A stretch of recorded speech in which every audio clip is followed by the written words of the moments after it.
যে আমি কখনো হারি না, আমি হয় জিতি নয় শিখি, এরকম একটা অ্যাটিটিউড রাখবেন। শিখতে আমাকে হবেই, কিন্তু হেরে যাব না আমরা, চিল্লায় বলেন ঠিক কিনা? এবং শিখাটাই আপনাকে মুক্তি দিতে পারে। এজন্যই কোরআনের প্রথম কথা আল্লাহ শিখার ব্যাপারে উদ্বুদ্ধ করেছেন। আল্লাহ বলেছেন, ইকরা বিসমি রাব্বিকাল্লাযী খালাক, read in the name of your Lord who has created. বলো তোমার প্রভুর নামে যিনি তোমায় শিখিয়েছেন। এজন্য পড়তে হবে, জানতে হবে। আসেন আমরা সরাসরি মহাবিশ্বের মহাবিশ্বয় মহাগ্রন্থ আল কোরআন থেকে শুনি। উদ্দেশ্য হচ্ছে যে আমরা নিজেদেরকে আলোকিত করব, এনলাইটেন আওয়ারসেলফ, ভিতরটাকে আলোকিত করব, আলোকিত মানুষ হব, সাদা মনের মানুষ হব, আল্লাহ ইনশাআল্লাহ। উদ্দেশ্য যদি ভালো হয়, সওয়াব কামিয়ে আপনি শেষ করতে পারবেন। আর উদ্দেশ্যে যদি ভেজাল থাকে, লাভ নাই। হাবা মানসুরা, সব শেষ। এগুলারে উঠাইলে, মিজানের পাল্লায় উঠালে কোনো ধরনের ওজন হবে। আজকের এই তাফসীর মাহফিলে আমরা এসেছি শিখার জন্য, আর একজনকে খুশি করার জন্য। তিনি কে? আল্লাহ তুমি কবুল করো। আমি আপনাদের খেদমতে সূরাতু আদ-দুহা তেলাওয়াত করেছি। এই সূরাটা মুখস্থ আছে না অনেকের? কমন একটা সূরা, প্রায় আমরা সালাতে মক্তবেই তো এগুলো শিখে ফেলছি, ঠিক কিনা? এই যে সূরাটা খুব বেশি পড়া হয়, খুব বেশি শোনা হয়, আসলে এই সূরায় আল্লাহ কি শিক্ষা কর্মসূচি আমাদেরকে দিলেন জানার দরকার আছে না? নেই? আসেন আজকের এই চমৎকার রজনীতে আমরা সূরাতুদ দুহার আলোকে কিছু কথা শুনব। এটা কোরআনের 30তম পারায় অবস্থিত একটা সূরা। কততম পারা? এটা মাক্কি সূরা। একটু আওয়াজ করে বলবেন, কি সূরা? এই সূরার আয়াত সংখ্যা 11টি। কয়টি? 11টি। এটা কোরআনের একটা মোটিভেশনাল সূরা। কি সূরা? মোটিভেশনাল। আমরা প্রায় এই শব্দটা শুনি না, মোটিভেশন, মোটিভেশন। এটা কোরআনের মোটিভেশনাল সূরা, অনুপ্রেরণাদায়ক। এই দুইটা সূরা অনুপ্রেরণাদায়ক। ফাইন্না মাআল উসরি ইউসরা। আল্লাহ বলেছেন, ফাইন্না মাআল উসরি ইউসরা, কষ্টের পরেই আছে সুখ, কষ্টের পরেই আছে সুখ। আমাদের জীবনে সুখ বেশি, কষ্ট কম। কয়দিন না খেয়েছিলাম, কয়দিন বিপদে পড়ছি, কয়দিন ডাকাইতে ধরছে, 1 মাসের মধ্যে অসুস্থ থাকি কয়দিন, আর সুস্থ থাকি কয়দিন, এটা হিসাব করেন। অসুস্থ যে ছিল খালি এটা খেয়াল রাখবেন, আছে না নাই? তার মানে ইন্না মাআল উসরি ইউসরা, দুঃখের পরে আছে সুখ, মোটিভেশন। প্রাণটা আবার উদ্বেলিত হয়ে ওঠে, তাই তো? আসলে তো দুঃখের পরে কষ্ট যখন পাবেন, অসুস্থ যখন পাবেন, ওইখানেও আনন্দ করবেন, কারণ সামনে আরাম আসতেছে। সুবহানাল্লাহ। মুমিনের হারাবার কিছু নাই, দুঃখ পাওয়ার কিছু নাই। মুমিন অসুস্থ হলে অসুস্থতার মাধ্যমে তার রোগ, তার রোগের মাধ্যমে তার গুনাহ ছড়ে যায়, সে আল্লাহর কাছে প্রিয় হয়ে ওঠে। আমাদেরকে কেউ হারাইতে পারে? কথা বলেন, আমাদের কেউ ভয় দেখাইতে পারে? মোটিভেশনাল সূরাতুল ইনশিরাহ আর সূরাতুদ দুহা। এখানে অনেক হিউজ মোটিভেশন আছে। যারা হতাশ, যাদের জীবন ভালো লাগে না, মরে যেতে মনে চায়, গার্লফ্রেন্ড গালি দিছে, আছে না নাই? আবার বয়ফ্রেন্ড গার্লফ্রেন্ডে গালি দিছে, এ ওড়না পেঁচায়া ফ্যানের মধ্যে চলে আত্মহত্যা করে। আহা, কত বড় পাগল! তুই মরলি কেন? গালি দিছে তো কি হয়েছে? হ্যাঁ, বুঝতে চায় না, হতাশ হয়ে যায়। আর বয়স কম তো, ইচড়ে পাকা, অল্পতে কাবু হয়ে যায়। এই সূরাগুলো পড়ে না, এখানে আশার বাণী আছে। আজকে আমি জানি কথা শোনাবো আপনাদেরকে, শুরুতে আগে সংক্ষেপে বলে দিই। এই সূরার মূল কথা হচ্ছে, মানে সেন্ট্রাল থিম বা সাবজেক্ট ম্যাটার, সূরাতুদ দুহার কেন্দ্রীয় আলোচ্য বিষয় হচ্ছে নিরাশ হবেন না, হতাশ হবেন না, হাল ছাড়বেন না, ভরসা রাখবেন কার উপর? মুমিনরা নিরাশ হয়, হতাশ হয়, হাল ছাড়ে, নাকি ভরসা রাখে? কার উপর ভরসা? কার উপর? না নৌকার উপর? ধানের শেষ, লাঙ্গল, হাত পাখা, দাড়িপাল্লা, ভরসা থাকবে একজনের উপর। চিল্লায় বলেন, তিনি কে? Never be sad, never lose hope. Every time you feel like you cannot go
করে আল্লাহ মুহাম্মদের ছেড়ে দিয়েছে।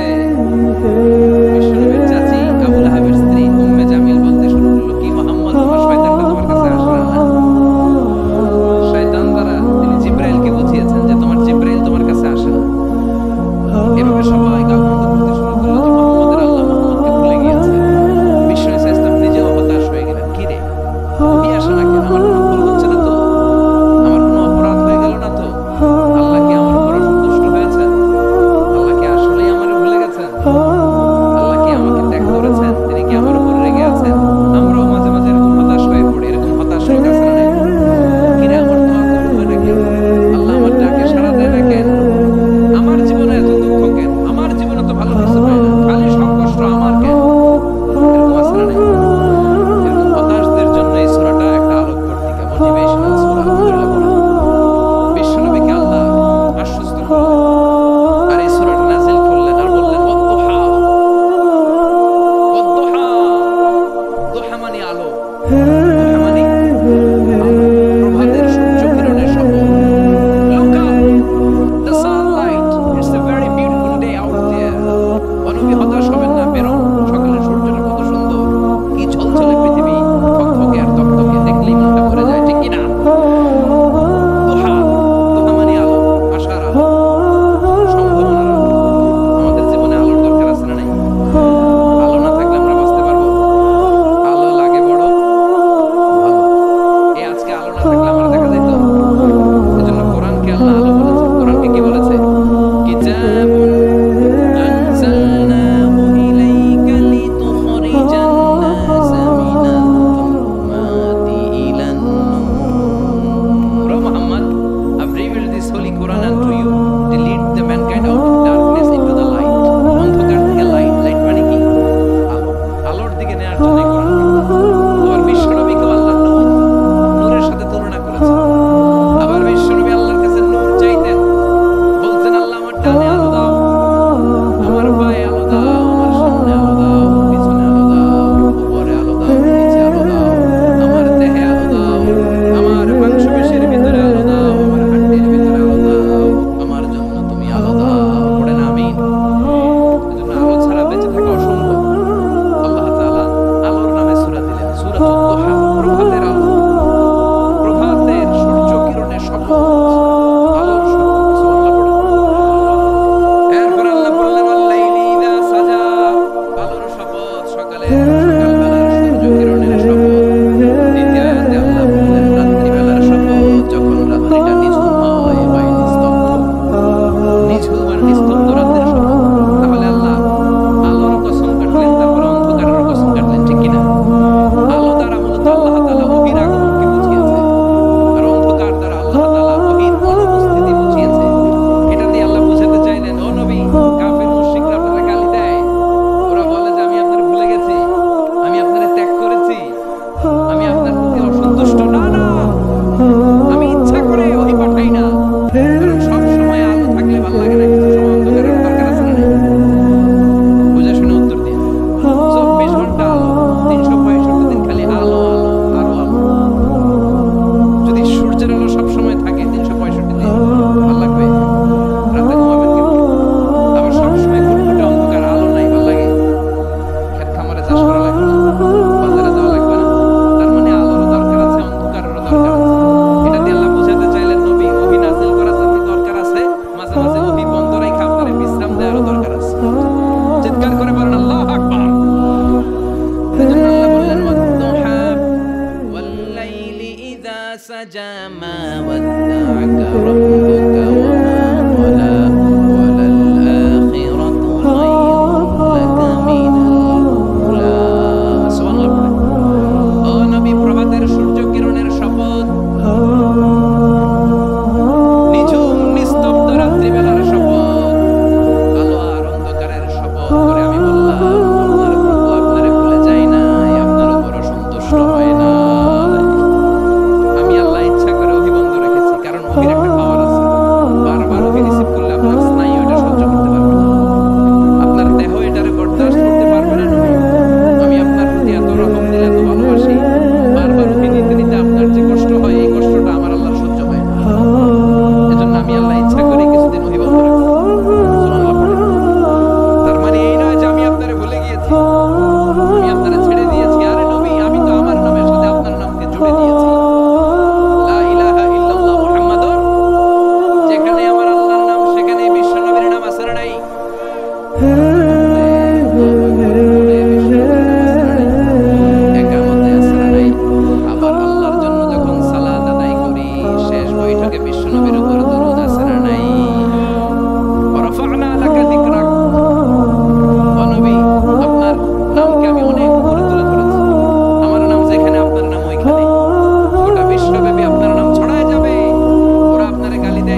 ফায়াতাফাসসালু জাবিনুহু আরাফা, বিশ্বনবীর দাড়ি আর থুতনি বেয়ে ঝরঝর করে পানি পড়তো। আমরা কম্বল গায়ে দিয়ে থাকি আর বিশ্বনবী ঘামে। সুবহানাল্লাহ কইবেন না? কওলান সাকিলা, অনেক ওজনওয়ালা কথা। আবার বিশ্বনবী যখন উটের উপরে বসে থাকা অবস্থায় কোরআনের আয়াত নাযিল হতো, উটের বুকটা মুহূর্তের মধ্যে বালুর মধ্যে জমিনের মধ্যে লেগে যেত। ঘোড়ায় চড়া অবস্থায় বিশ্বনবীর কাছে যখন কোরআন নাযিল হতো, ঘোড়ার পাগুলো মরুভূমির বালুতে দেবে যেত। মাঝে মাঝে বিশ্বনবী সাহাবাদের রানের উপরে পায়ের উপরে মাথা দিয়ে শুয়ে পড়তেন, ক্লান্ত শ্রান্ত।